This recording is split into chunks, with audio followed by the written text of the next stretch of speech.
Hey, how are you all today?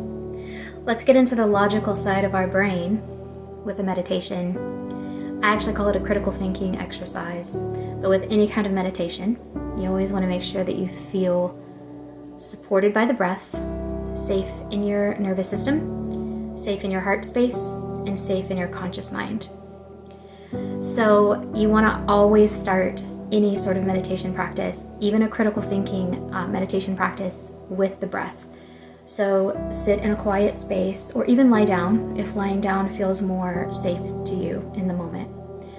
You can begin to inhale sensations of peace, calm, and then see if you can pinpoint where that's localized. Is it in the heart space? Is it in the mind?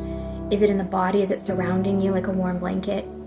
Any part of yourself where you can pinpoint that feels safe or that feels like you can borrow from that part of the self to take it all the way through the mind and the body and the heart and the nervous system, okay?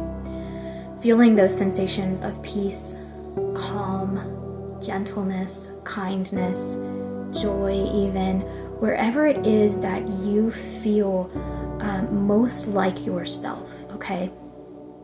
If you tend to be a harsh critic of yourself or others, adding in that little bit of gentleness to your practice can revolutionize the way that you see yourself and others, okay? So once you have that foundational sensation of peace, calm, safety, then you can begin your critical thinking practice, okay? Begin to observe the thoughts. Just beginning to watch what comes across the mind, okay? Almost like a script, okay? See if you can separate your thoughts from yourself, okay? As if they are almost like someone else's thoughts, yeah? That helps you to not attach to the thoughts. Almost seeing them as outside of yourself in like a thought bubble, okay? Sometimes a visual practice can help with taking it from being so pent up in the body and the mind and the spirit and the heart, however you perceive yourself, up into a space that feels more manageable, okay? And we're gonna use maybe a relational type of struggle, okay, as an example for this video. So let's just say that you realize that you've attached a struggle to someone, to a relationship with someone that may be based on something that was an assumption, or maybe you placed judgment on them from past experiences, or maybe there was a part of you that you were projecting onto them, okay? We want to challenge those thoughts, of course, going back to that sensation of safety and peace so that we don't attach sensations of anxiety or paranoia to the situation in which we are critically thinking about, okay? So we're always attached to the breath, right? So we come back to the breath if it feels too overwhelming, okay? Also, it might be helpful to write it down. Write down your thoughts, simple thoughts that come across your mind, taking them from that thought bubble onto the page, okay? Not everybody likes to include pen and paper, but that's always a suggestion.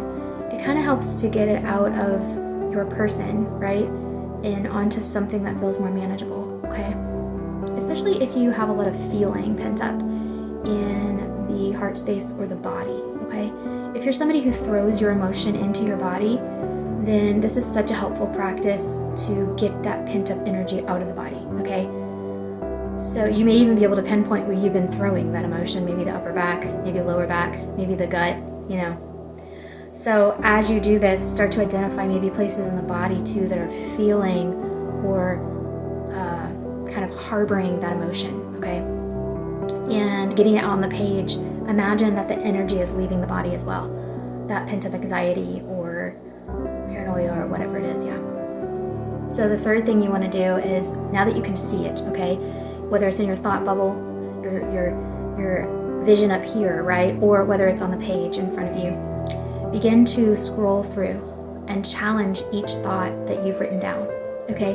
For example, if we're talking about a relational struggle, maybe you wrote down, that person hates me, or, you know, that person did this and this and this, therefore it's, this person is this way. If this is a person that you have in your life permanently because of whatever, maybe they're a family member, maybe they're, a person that you choose to keep around, whatever it is, because you love them, right? This can be more challenging because there's a lot of relation there, you know what I mean? So keeping it maybe to 5 thoughts, okay? And these can be feeling thoughts. They don't have to be just thinking thoughts, okay? So logic doesn't just involve just the mind space. It involves the heart as well, the emotional self. So you can even say, I feel like that person is, yeah? Especially if you tend to react in a very emotional way, okay? So keeping it to 5, okay? If it's somebody that you don't know very well, you're just maybe getting to know that person, then you can assume that you added in a lot of assumption, right? That's a lot of assuming all in one sentence that I just said, right? It's probably true because you didn't know that person very well. You don't know that person very well. Maybe you're just getting to know them, and you can break apart where you might have projected, right? Your past experience. Maybe you gave that person personality qualities that they don't have, things like that. And you can go back into the unknown, which is sometimes scary for someone who has some stuck points or some paranoia or some anxiety. The unknown feels not manageable, right? But the beauty of the unknown is that then you can come back into that relationship or release that relationship or regroup, reboundary that relationship, right? Whatever it is that your intention is, you can do this in a healthier way, right? Than just assuming or whatever it may be. And the beauty of taking something back into the unknown, saying, I actually don't know, and I added an assumption as a fact, and it wasn't a fact, is that then now you get to either relearn that person, release that person, or regroup with that person, okay? I call it the 3 R's. And that's the beauty of it, is that then we go, oh wait, there's space here. There is grace here. There's a wide open space now for me to create or co-create something new and something different, okay? And then from a place of compassion, okay, so we're still sticking with the breath here. We're inhaling, we're exhaling, we're focusing on the breath. From a sensation of compassion, a place of empathy, we either release that person, regroup with that person, or we recognize that we have placed assumptions on them, on us, and then we add in that beauty of the compassion itself back into the situation, right? Especially again if we tend to be a harsh critic of others or ourselves or both. And then we always close our practice, right,